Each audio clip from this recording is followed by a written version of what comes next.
Amen at amen. Ngayon pong gabing ito ay binigyan po natin ng titulo ang ating pong topic na meron pong pamagat na Waiting for the Blessed Hope. Waiting for the Blessed Hope.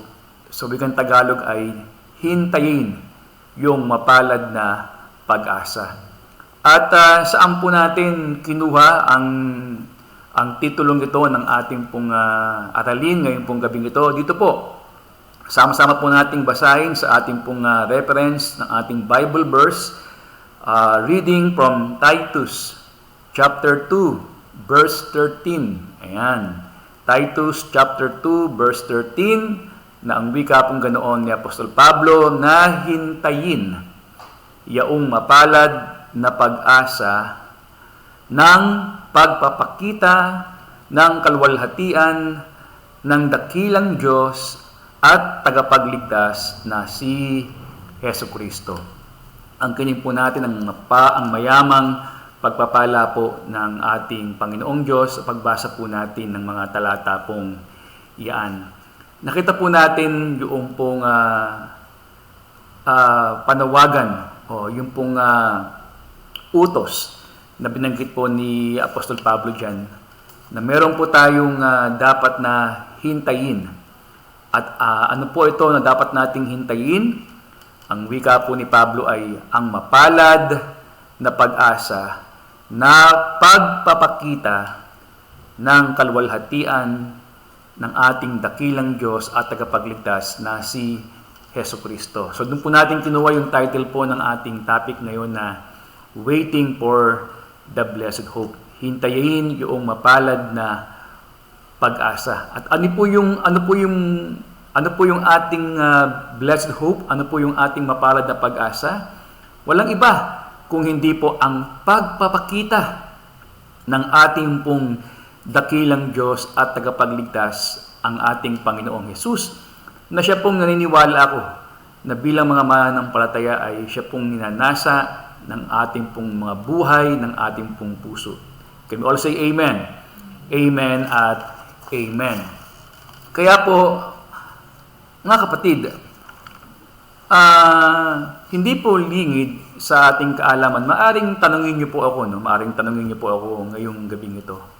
Na, Pastor, ano po ang dahilan bakit all of the sudden ay you have changed your topic sa ating pong pinag-aaralan ngayon about ito nga po yung rapture, and later on po ay ating pong tatalakayin. Sapagkat mga kapatid, hindi po lingid sa ating pong mga kaalaman na isa sa naging hatid ng ating pong kinaharap na pandemya ay wala pong iba kung hindi po ang pagpanaw ng ating pong mga mahal sa buhay. Ano po? I'm not just saying to our congregation, but ang totoo po, alam natin yan, na marami po sa ating mga mahal sa buhay na ang wika nga po natin ay naging biktima, casualties ng tinatawag po natin na pandemyang ito, at marami po ang sabi nga po natin ay pumanaw sa kasalukuyang panahon pong ito na ating pong hinaharap. At ako po personally, dahil ako po ay active sa social media, sa FB account, ay sadyang marami po akong nakita ng mga pictures, ng mga pinopost, ng mga about sa funeral services or mga necrological services. Ano po?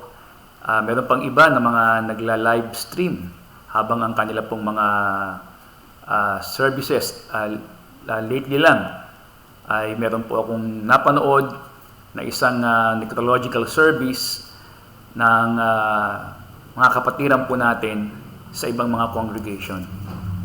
And ngayon pong gabing ito mga kapatid ay meron po tayong dapat maunawaan regarding po sa tinatawag po natin na pag-asang ito na walang iba kung hindi po ang pagpapakita ng kaluwalhatian ng ating dakilang Diyos at ng ating pong tagapagligtas.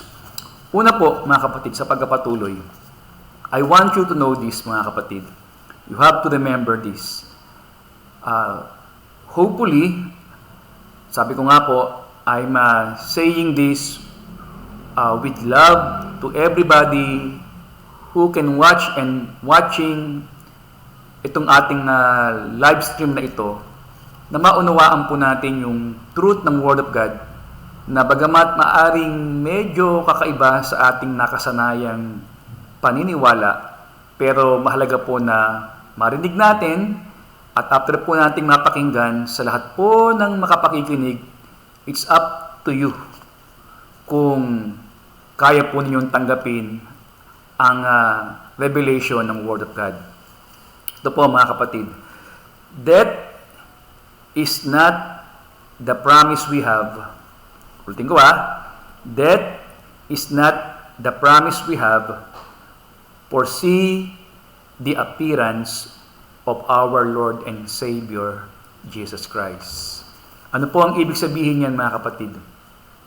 Na ang kamatayan ay hindi po ito ang pangako na meron tayo mula sa Diyos para ating pong makita o makatagpo ang ating dakilang Diyos at ang ating tagapagligtas.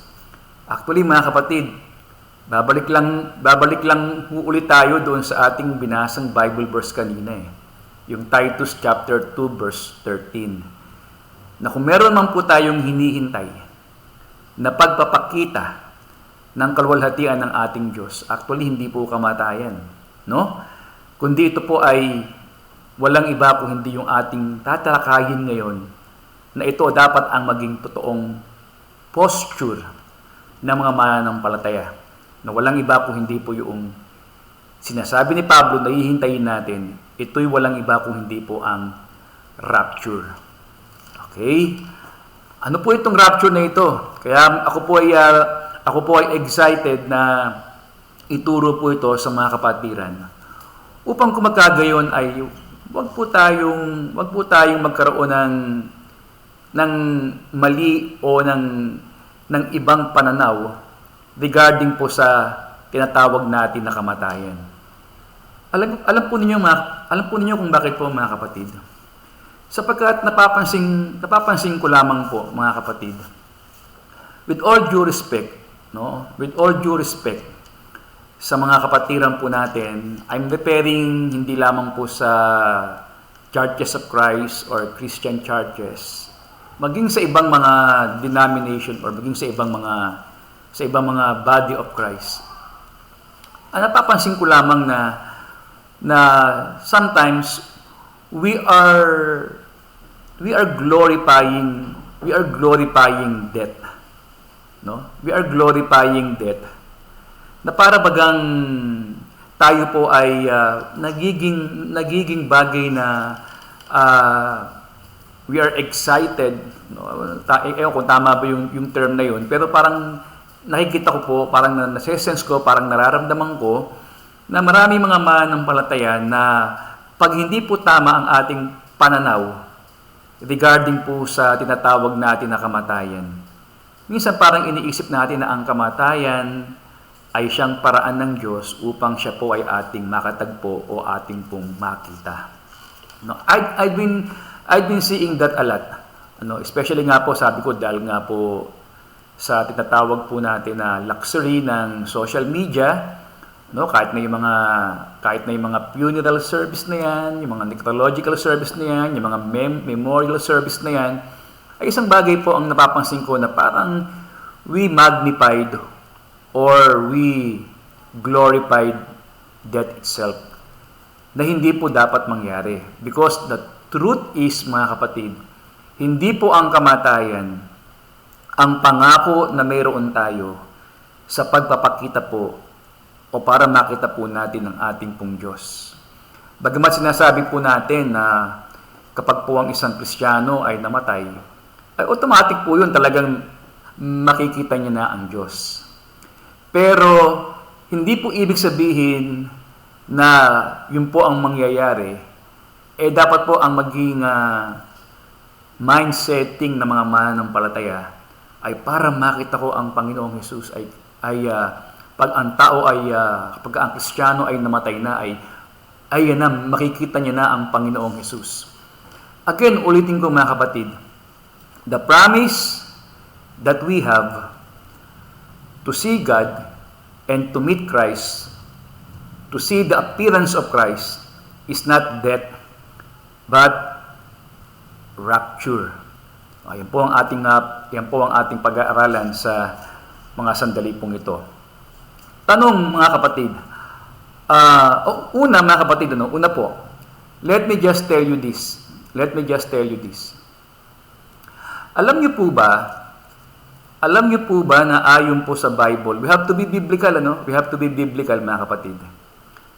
Ulitin ko, bilang pastor po ng Grace Community Church of Christ, ang intention po ng special topic natin ngayong gabing ito, though we witness a lot of deaths, bagamat na sasaksihan natin ng maraming mga kamatayan dito at doon, including believers, hindi po natin dapat sanayin ang ating mga sarili na we are looking forward for death so that we can meet face to face our Creator. Hindi po. Kung hindi po ang ating pong hinihintay, ay wala pong iba kung hindi po yung ipinangako ng ating Panginoong Hesus na kanyang pagparito. And again, I am not referring sa second coming of Christ. I am referring sa rapture. Ooh! siguro meron pong ibang mga kapatiran or it happens na merong mga pastor na nakakapanood nito ano ba ang pinagkaiba ng rapture sa kanang second coming of Christ? Pastor, actually yan nga po yung excited po ako na ma-reveal po sa atin ngayon pong gabing ito. Again mga kapatid, again po. Nakita niyo po ba na sinabi ni Pablo na nahintayin yung mapalad na pag-asa na pagpapakita ng kaluwalhatian? Sa madaling salita, kung ikaw po ay namatay na physically, no need for you to wait. Dahil kung namatay ka na, of course, pag namatay ka na, to be absent in the body is to be present with the Lord. Binanggit din po yan ni Pablo sa aklat po ng Pilipo sa kanyang sulat. Pero paano mo magagawa na hintayin yung blessed hope if you are no longer living? Nakuha po ninyo mga kapatid. Actually, nung pinag-aaralan ko po ito, yan din ang revelation sa akin ng Panginoon Sabi ng Panginoon, the Lord impressed to me, Ephraim, paano ka maghihintay if you are no longer living in this world? Paano mo hihintayin yung muling pagkapakita ng aking anak na si Jesus if you are no longer living on earth? Kasi kung ikaw ay dead na, kung patay ka na, automatic, you are now in the presence of God. So, kaya ang malinaw po na pinahayag po ng salita po ng Panginoon sa akin na nahintayin yung mapalad na pag-asa o yung waiting for the blessed hope ay eto, na meron tayong pangakong tataglay at tinataglay na maaring sabi ko nga po kanina, hindi po pamilyar ang maraming mga mananampalataya, pero eto dapat ang maging Christian posture natin. Waiting for the appearance of Christ through the rapture. Not longing for death to see the appearance of Christ. Ulitin ko po ang mapalad na pag-asa po natin na dapat po ito ang maging mind setting nating mga mananampalataya. Especially in this particular time na sabi nga po natin ay it could be the time or the generation that we are witnessing the signs of the last days. Kaya po, isa yan sa mga dahilan, mga kapatid, kung bakit biglang nagkaroon po ako ng shifting ng pag-aaral natin ngayong gabing ito. Upang ipaliwanag ko po sa ating mga kapatiran. Now, as believers, we are not too long o hindi po tayo dapat tumitingin na kapag tayo po ay namatay, saka natin makikita ang ating Panginoong Hesus o ang ating pong dakilang Diyos. Manapa, kahit buhay po tayo, ay meron po tayong expectation to see God and to see Christ, not through death, but through the rapture. Can we say amen? Ito po yung aking binanggit, mga kapatid. Alam niyo po ba na according sa Bible, kaya ko po sinasabi na we are not, nakilala, maging maingat po tayo na we are not to glorify death. Because in 1 Corinthians, wala po ito sa ating PowerPoint, pero I could guarantee you na itong aking babanggitin ito ay nasa Bible. In 1 Corinthians chapter 15, verse 26, sabi ni Apostol Pablo, at ang huling kaaway na gagapiin ay ang kamatayan. Narinig po ninyo yun, mga kapatid? Sabi po ni Pablo, and the last enemy to be defeated is death. Ang huling kaaway na gagapiin o lilipulin ay ang kamatayan. You can take your Bible now. You can check your Bible now. Tingnan mo kung tama yung sabi ni Pastor na ang huling gagapiin na kaaway ay kamatayan. You can check it, mga kapatid. Ano po ang ibig kong sabihin, mga kapatid? Biblically speaking, na ang death po, as far as the Bible is concerned, yan po ay hindi po friend. as much to say for other believers na baka po hindi nila alam na nasa Bible po yung 1 Corinthians 15:26 na ang kamatayan po according to Paul is an enemy. Actually, sabi nga ni Pablo the last enemy to be defeated. So, ibig sabihin, mga kapatid, for the believers to defeat enemy, isa lang po ang ibig sabihin, for us not to experience death. Can you say amen? Mga kapatid, di ba? The only way for the believers to defeat death is for them not to experience or not to taste death. Oh, paano naman po yan, Pastor? Paano po yung mga Kristiyano pong namatay na? Yan nga ang kagandahan ng rapture, mga kapatid. Yan po ang dapat nating maunawaan. Sa mga buhay pa, for us to defeat death is for us not to experience death. And for the believers who had already slept, yung mga natulog na sa Panginoon, mamaya babasahin po natin yan, na ang mga mananampalataya, ang laging sinasabi, especially in the New Testament, when speak about death, ang lagi pong sinasabi ay nangatulog. Yan. Dahil alam po natin yung nangatutulog ay hindi po patay, kundi sila po ay natutulog lamang at sila po ay gumigising.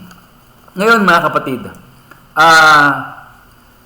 are there any event or are there any instances of rapture in the Bible?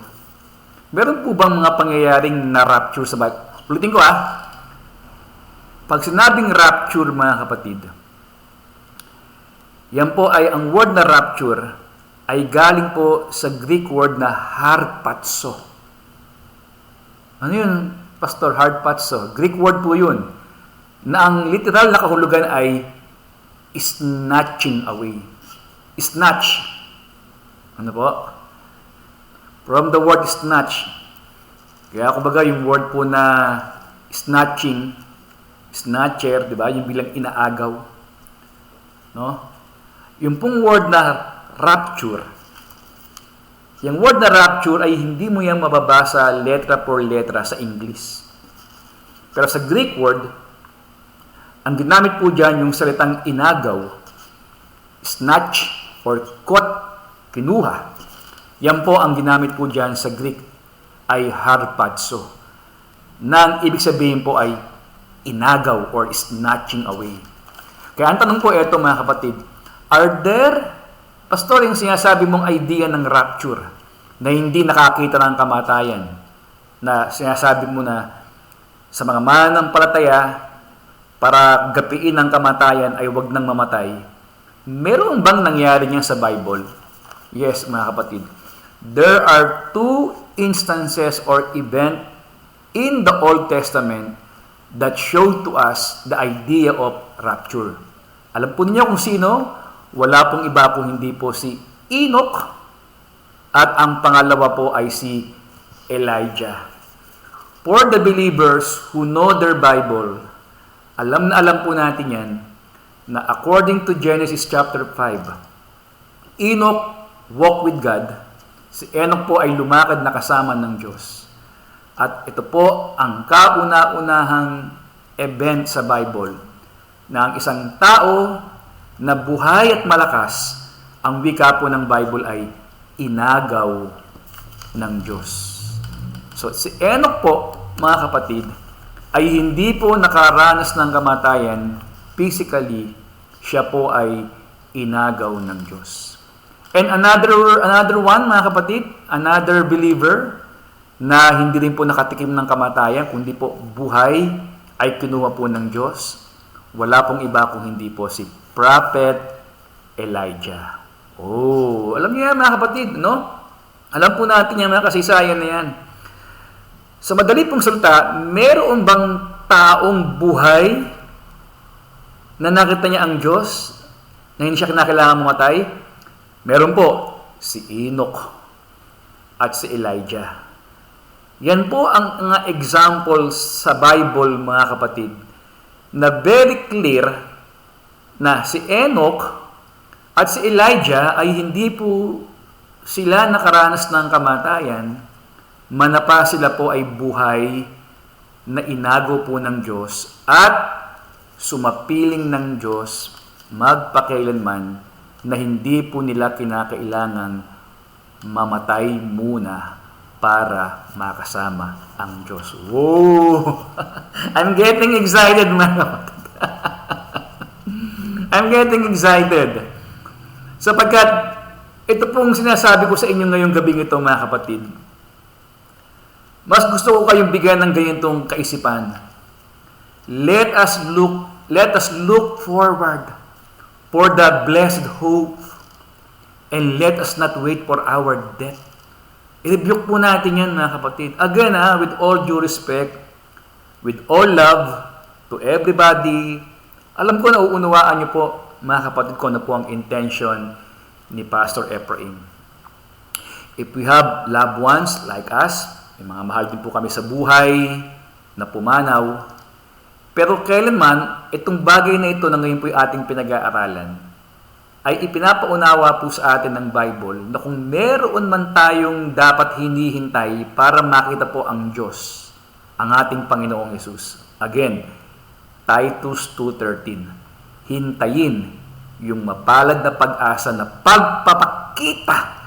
So, ibig sabihin, merong appearing na gagawin po ang ating Panginoong Hesus at yun po ang ating hihintayin. Hindi po natin hihintayin na tayo po ay papanaw. Ang hihintayin po natin ay ang great appearance ng ating Panginoon, and that is the rapture. Can you say amen? Amen, amen and amen. Alam po ninyo, may pagtatapat po ako sa inyo, mga kapatid. Alam niyo, marami mga Kristiyano, kahit yung mga nagtuturo pa ng Bible, wag naman po kayong magagalit. With all due respect po sa mga nagtuturo po ng Bible, na kahit ako po, meron po akong mga kaibigan mga pastor na baka po ganito po ang nangyayari sa kanila. Meron po kasing ibang mga nagtuturo po ng Bible na hindi po nila kayang ma-separate yung teachings ni Christ about sa second coming at sa rapture. Kaya po, ang ginagawa na lang po na iba nagtuturo, tinuturo na lamang nila yung katotohanan na si Christ po ay talagang babalik, may second coming, which all believers do believe. Hindi nila kayang paghiwalayin yung teachings ni Christ at teaching ng, especially po ni Paul, na meron pong difference between the teaching of rapture, the appearance of Christ, the appearing of Christ, and also the second coming of Christ na appearance din ni Christ. Pero anong pinagkaiba nila? Yan po ang ating pong patuloy na tinatalakay. Kaya again po mga kapatid, ito bang idea ng rapture na patay, ito bang idea ng rapture na isang taong buhay na hindi kinakailangan mamatay para makita ang Diyos ay meron sa Bible? Again, meron si Enoch at si Elijah. They were the two saints in the Old Testament who never see death and yet they enjoy the presence of God.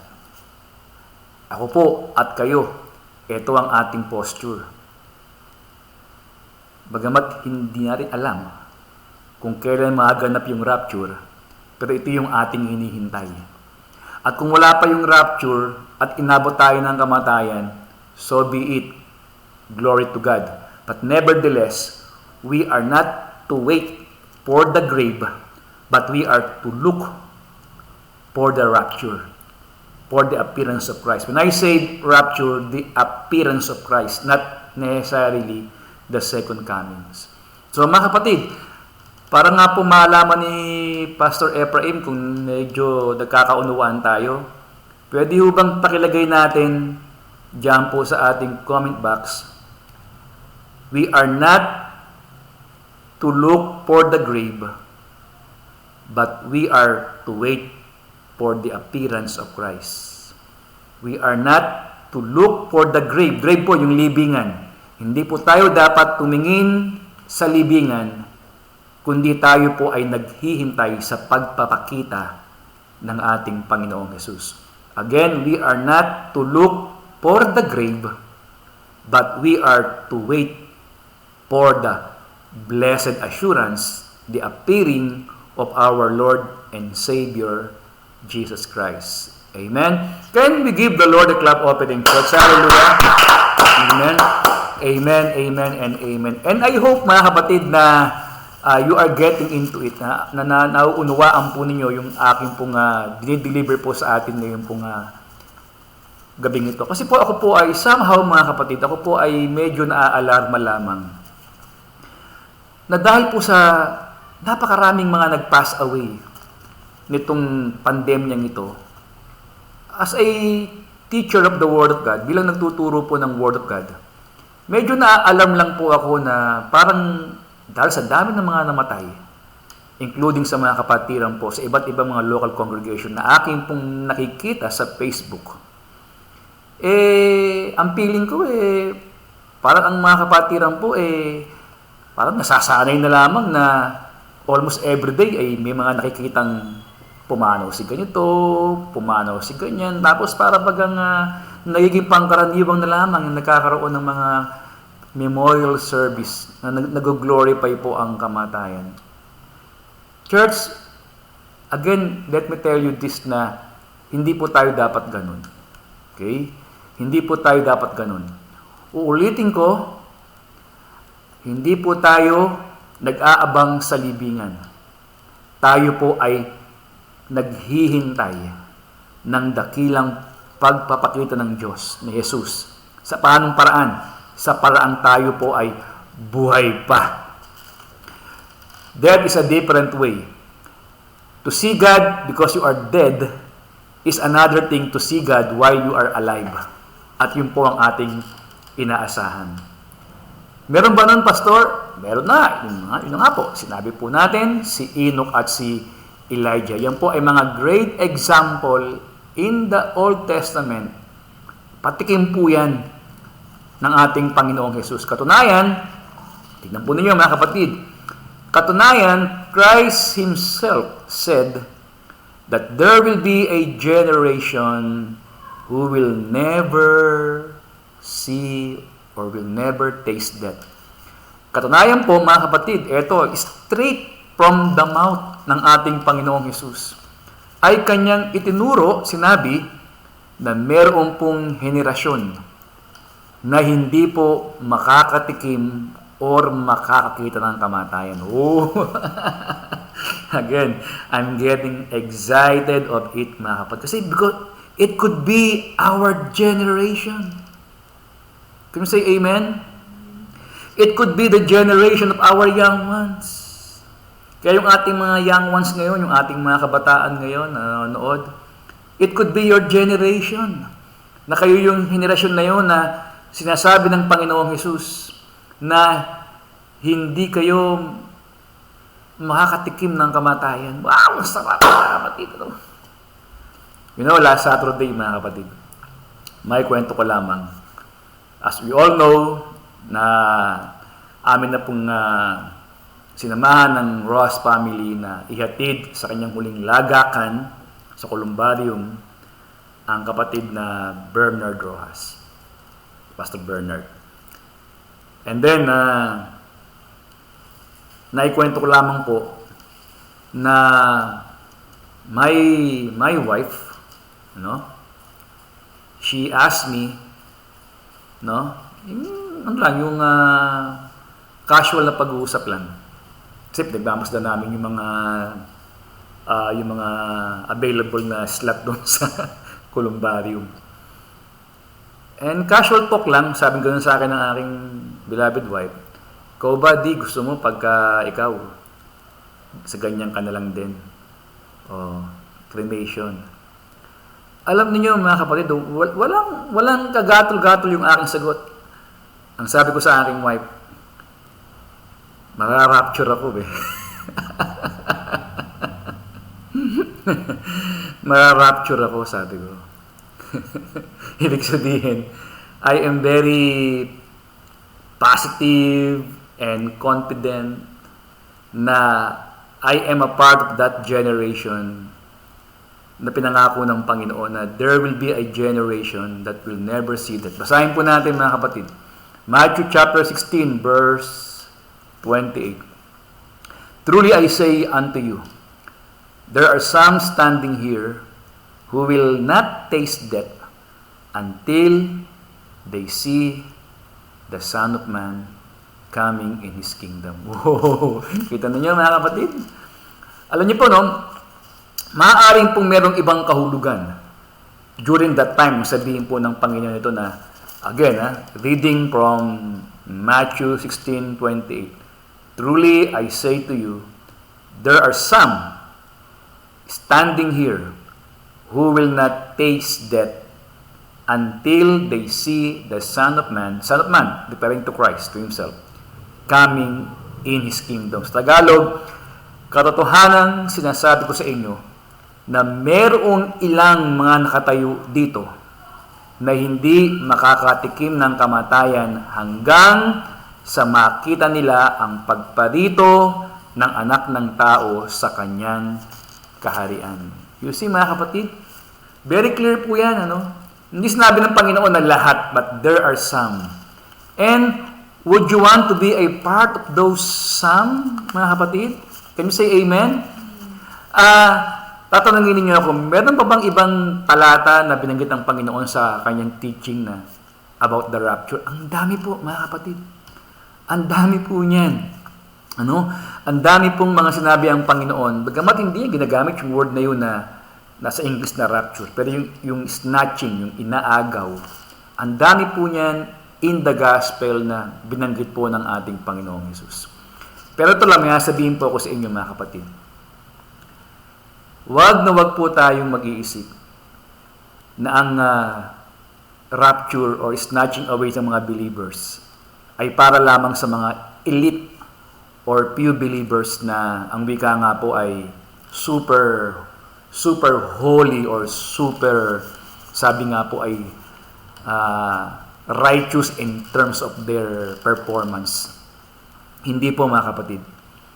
Tandaan niyo po yan na if you are a believer because you have accepted Christ as your Savior at alam po ninyo yan na tanging umasa lamang kayo hindi sa inyong gawa kundi sa gawa ni Kristo bilang inyong tagapagligtas, you can be rest assured that when that rapture happens, kasama kang aagawin ng Panginoon.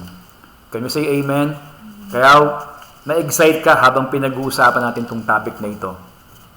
Again yan po ay saan po yan? Matthew chapter 16 verse 28. Na ang wika po ng Panginoon that there will be a generation na hindi po makakatikim ng kamatayan. And sabi ko nga po mga kapatid, it could be our generation now. It could be. Maaring yan po ay itong ating panahong ito. O maaring ito po ay panahon ng ating mga batang anak o ng ating mga apo na mas bata pa sa ating mga anak. Pero that is a blessed hope. Amen! Di ba? Kaya nga po yan po ay, kaya sabi ni Pablo, nahintayin yung mapalad. Kasi talagang mapalad. Yung pag-asa na yan, pagkapakita ng kaluwalhatian ng ating dakilang Diyos at tagapagligtas na si Yesu Kristo, our God and Savior Jesus Christ. Kaya yan po ay talagang blessed assurance. Yan po ay talagang blessed hope. Ngayon mga kapatid, going back lang po, tatanungin niyo po ako, meron pa bang ibang mga verse, Pastor, na sinabi ni Christ? Marami po yan. At isa po dyan, ay ang John chapter 14. Yung sabi ng ating Panginoong Yesus, huwag magulumihanan ang inyong mga puso, magsisampalataya kayo sa Diyos, magsisampalataya naman kayo sa akin. Sa bahay ng aking Ama ay maraming tahanan.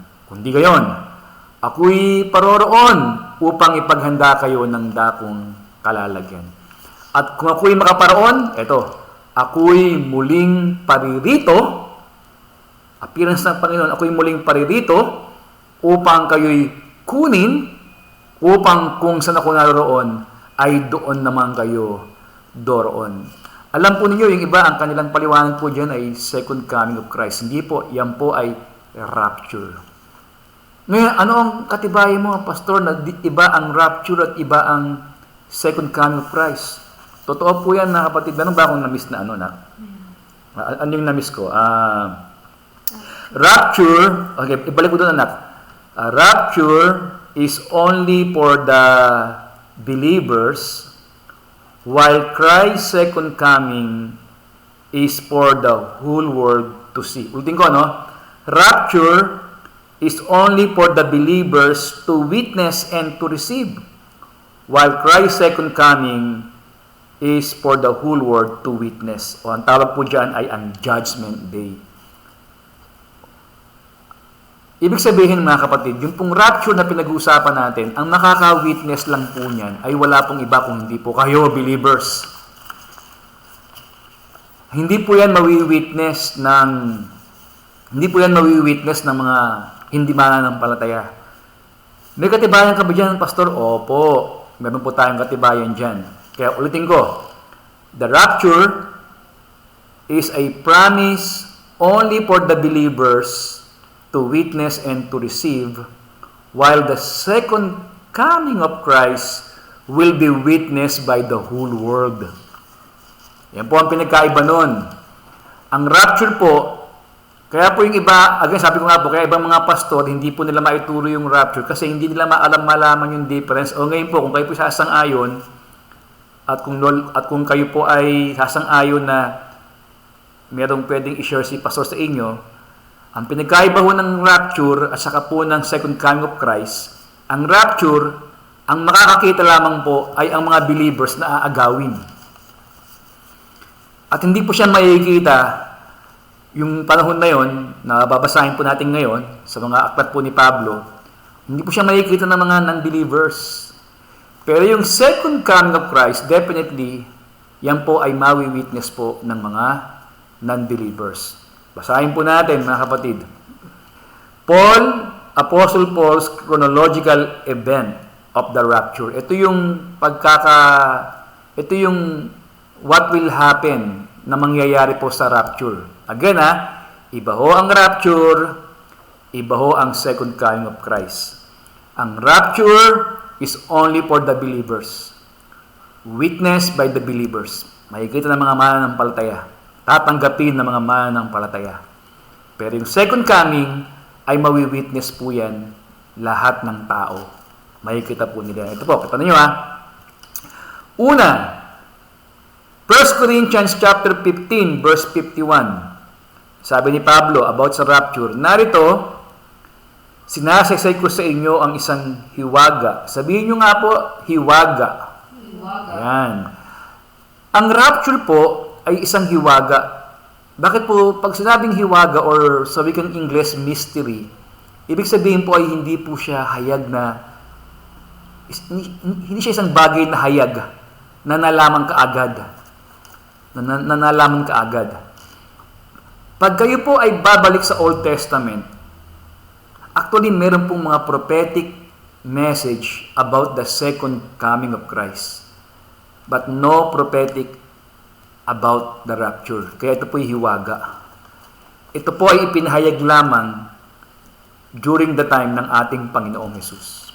In the Old Testament, merong ilang mga prophetic about the second coming of Christ, but not about the rapture. Ang rapture po ay definitely ay si Christ po ang nagsabi nito sa kanya pong mga alagad. Pero si Pablo po nagsabi ng bagay na ito about sa rapture. Narito, sinasaysay ko sa inyo ang isang hiwaga. Ano yun?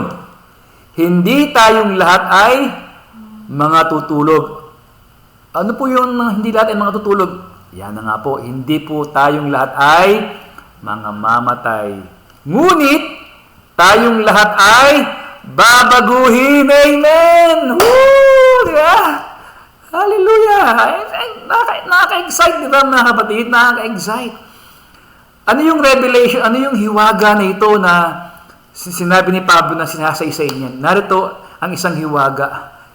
Ano yung hiwaga na yun? Kasi nga maraming hindi nakakaalam na hindi tayong lahat ay mga tutulog. Ibig sabihin, hindi lahat tayo makakaranas ng kamatayan. Ngunit tayong lahat ay babaguhin. Sa madali pong salita, unahin na po natin yung mga nangatulog. Yung nangatulog, actually po ay binago po sila. They are no longer possessing what the kind of body they have when they died. Kaya kung siya po ay may sakit na namatay, definitely binago po ang kanyang katawan ng buong buo, walang karamdaman. Can you say amen? Kahit na anong uri pa ng kamatayan, ng sakit na yung kinamatay niya, ang wika po ni Pablo, tayong lahat ay babaguhin. So, ibig sabihin, yung nangatulog, babaguhin, yung hindi nangatulog, anong gagawin? Parehong babaguhin. Hallelujah! We will receive a glorified body from the Lord Jesus Christ. O, tuloy po natin yung pagbasa. Ito naman po, in 1 Thessalonians chapter 4, verse 16 to 18. Yung pong ating binasa kanina ay 1 Corinthians 15:51. Ito naman po ay 1 Thessalonians chapter 4, verse 16 to 18. Pakinggan po ninyo yung sabi ni Pablo at basahin po ninyo diyan po sa ating PowerPoint. Unawain po ninyong mabuti. Sabi ni Pablo, ito ang event. Sapagkat ang Panginoon ang bababa mula sa langit. Wow! Ayan po, ito, titingnan, pakinggan po ninyo. Ito po ang event, mga kapatid. Ito po ang appearance ng Panginoon. Ito po yung rapture. Hindi po ito second coming. Sapagkat ang Panginoon ang bababang mula sa langit na may isang sigaw. Kung ano man po yung sigaw na yun ay hindi po binanggit. Marahil ay, here I am! Narito na ako! Okay? Na may isang sigaw, may tunog ng arkanghel. Meron pong tunog ng mga archangels. No? I just imagine mga kapatid, no? The Lord is coming from heaven and then merong malakas na shout at pagkatapos merong mga tunog ng mga angels coming, no? May mga tunog ng arkanghel at may pakakak ng Diyos.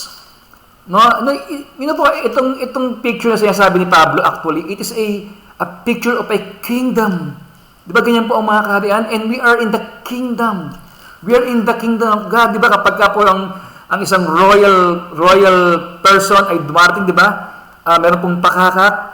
Yung pakakak po ay simbolo na meron pong dumarating na isang royal royal personality.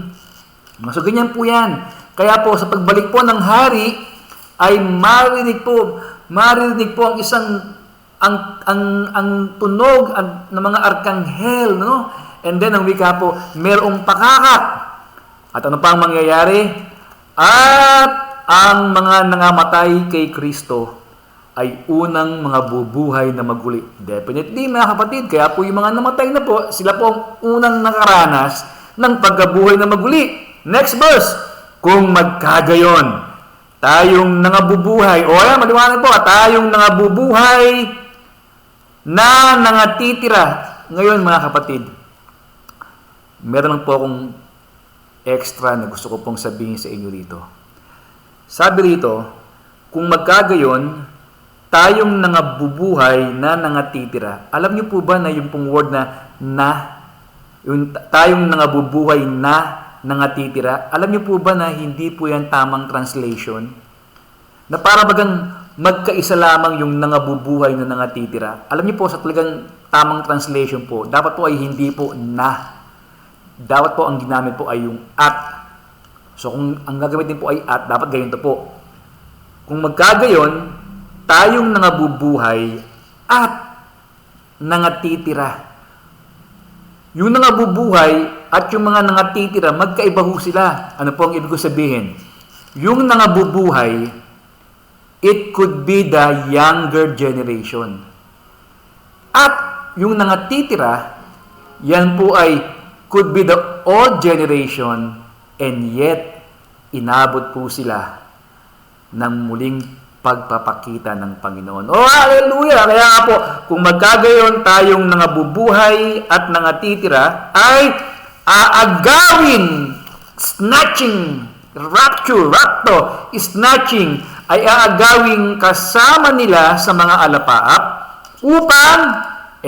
upang salubungin ang Panginoon sa mga hangin at sa ganito'y sa Panginoon tayo magpakailan paman. Can you give the Lord a clap offering, church? Hallelujah!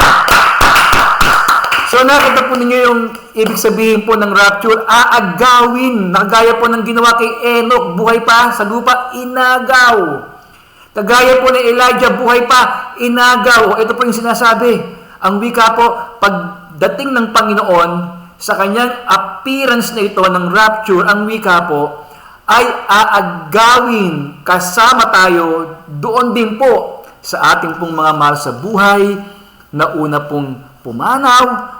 Ang wika po ay sama-sama po tayong sasalubong sa ating pong Panginoon sa mga hangin, at kung magkagayon po ay pare-pareho po tayong sasapiling na ng Panginoon magpakailan paman. Can we say amen?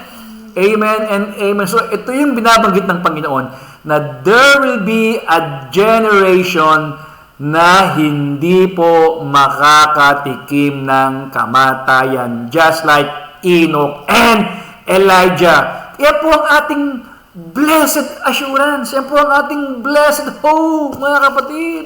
Ano? So, mga kapatid, again, with all due respect, pag meron po tayong pumapanaw na mahal sa buhay, binibigyan po natin sila ng, especially kung tayo po mga mananampalataya, no? Nagbibigay po tayo ng mga services, nagbibigay po tayo ng tinatawag na mga celebration of life, of services sa mga kapatiran pong ito. That's good, mga kapatid. That's good. Ano po? Dapat lamang po yun. Pero, wag po nating maging posture na as if we are, sabi nga po, we are glorifying death, na ito yung ating paraan para po makita ang Panginoon. Hindi po. Ang paraan po na dapat po meron tayo sa ating puso is we are waiting and longing for the appearance of the Lord during the rapture. Ngayon, ano ang dahilan po, mga kapatid, bakit po ito sinabi ni Pablo? Yung next verse. Sabi ni Pablo, verse 18, kaya't mag-aliwan kayo sa isa't isa ng mga salitang ito. Kita ninyo, mga kapatid, ang purpose ni Pablo Yung word na pag-aliwan, ibig sabihin, dapat itong bagay na ito ang nagdadala po sa atin ng joy, kaaliwan. Ito ang nagdadala po sa atin ng comfort. Kaya po importante na malaman po natin ito sapagkat paano po tayo aaliwin ng isang bagay na hindi po natin nalalaman. Again, verse 18, sabi ni Pablo, kaya't mangag-aliwan kayo sa isa't isa ng salitang ito. Alin yung salita? Na mayroong promise of appearance ang Panginoon sa atin na mga nabubuhay pa to snatch away so that yung mga mahal natin sa buhay na una pong nabuhay na maguli, we will be having reunion in the air and we will be together with the Lord forever and ever and ever. So may forever! May forever! Dahil ang sabi po, tayo sasapiling ng Panginoon magpakailan, kailan pa man. Can you say amen? Amen and amen. At ngayon, eto mga kapatid, tingnan nyo ha. How about the second coming of Christ? Napansin nyo ba mga kapatid, na ang tanging character na binanggit po dyan ay si Christ, and second, yung mga buhay na believers, and third, yung mga believers po na unang nangatulog na. Maliban doon, wala na binanggit po na mag-witness po nito. Pero how about the second coming of Christ? Eto mga kapatid. In Revelation chapter 1 verse 7, ito yung verse po na nagpapatunay na in the second coming, every eyes, lahat ng mga mata po na nabubuhay sa lupa, makikita po ang pagbalik ng Panginoon. Not unlike the rapture, the believers will only witness it. Pero ang second coming po, all eyes will be witnessing that Christ is again descending from heaven. No, siya'y muling bumababa. Basahin po natin para po makita natin yung talata. Revelation chapter 1 verse 7. Narito, siya'y pumaparito. Siya'y, referring to Christ. Narito, si Jesus ay pumaparitong nasa mga alapaap. At makikita siya ng bawat mata. All eyes. You see, all the eyes of the believers or non-believers, ang wika po, all eyes will see Him. Narito, siyang pumaparitong mula sa mga alapaap at makikita siya ng bawat mata. At pati, ito pa, meron pang specific, at pati ng nangagsiulos. Ano yung nangagsiulos? Mga kapatid, pati raw po yung nagsiulos sa kanya ay makikita siya. Ano yung nagsiulos? Mami Joy, ano yung nagsiulos?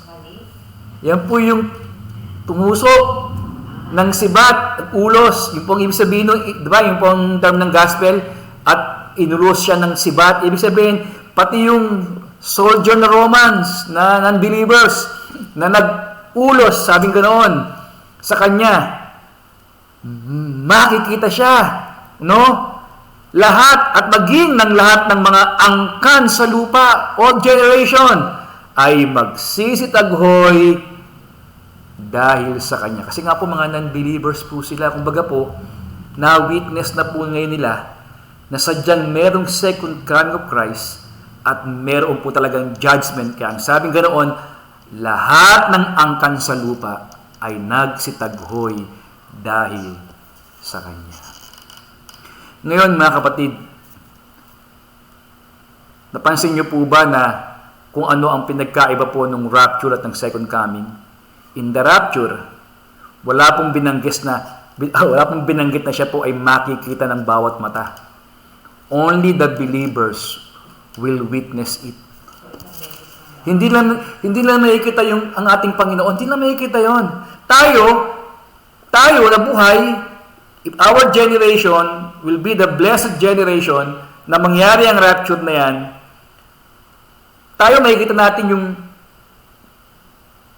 pagpakita ng mga archangel, yung tunog ng mga archangel na nagliliparan sa alapaap. Makikita natin yung si Christ po ay descending. Makikita rin po natin yung mga believers na nagpahinga na sa Panginoon. Tayo makikita natin yun. At si Christ po, makikita po natin siya. Pero hindi po siya makikita ng mga non-believers. Tayo lang po makaka-witness nun. While here, mga kapatid, sa second coming of Christ, sabi gano'n, siya'y makikita ng bawat mata. At lahat, at pati yung umulos sa kanya ng sibat sa tagiliran, kung hindi siya naging believers, makikita niya ang Panginoon. At ang wika po, lahat ng angkan ay tataghoy ng dahil po sa pagdating na ito ng ating Panginoon. Because that is the judgment day.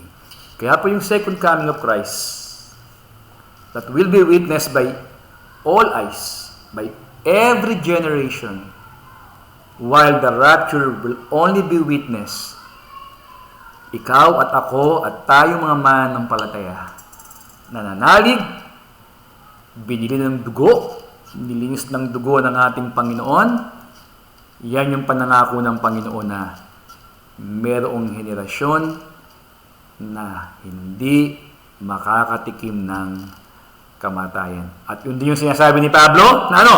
Na tayong lahat ay hindi tayong lahat ay mga tutulog, ngunit tayong lahat ay babaguhin. So kung hindi lahat mga tutulog, ibig sabihin that there will be a generation who will never see death, and yet in the rapture they will be all changed. Kung paanong binago yung mga unang nangatulog, tayo rin po ibabaguhin. Kaya nga po, kayo ba ay takot sa height? Sa mga taas na lugar? Pastor, baka pag nangyari yan, takot ako. Meron ako nung height na pobre sa mga matataas na lugar. Huwag kang mag-alala, you will be changed. You will be changed. I will be changed.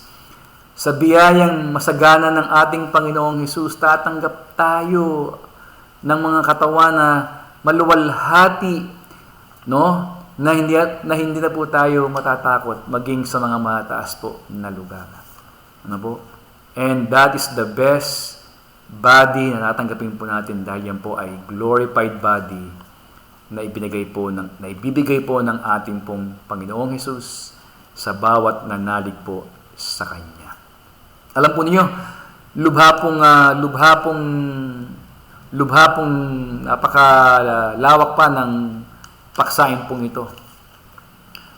Pero ngayon pong gabing ito, I just take time para po i-remind po ang ating mga kapatiran na in the midst of all these deaths that we are witnessing right now, yung mga nakikita po natin, mga namamatay, pumapanaw, baka masanay po tayo na to the point na parang nagiging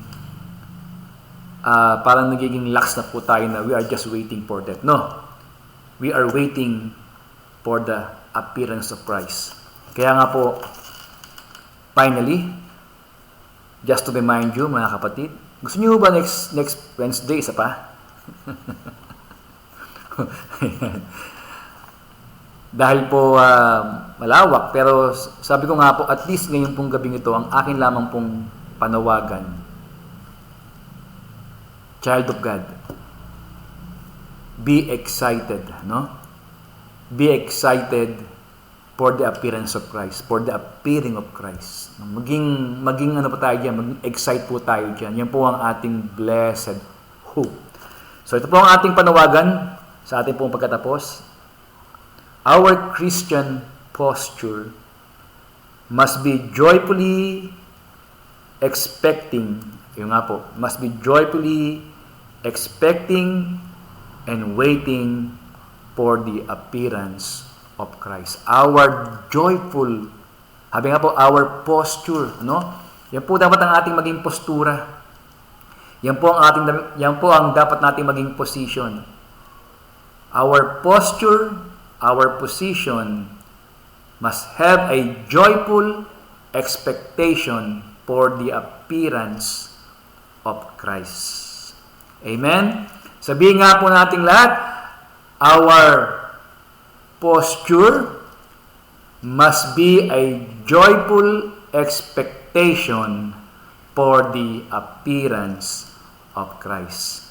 Ang ating pong anyo, ang ating pong tayo, bilang mga mananampalataya, ay meron po tayong masayang, inaasahang paghihintay sa muling pagpapakita ng ating Panginoong Jesucristo. Others call it the second coming of Christ, but we, the appearance. Kaya nga po, have you seen? Titus 2:13, ang mapalad na pag-asa na pagpapakita.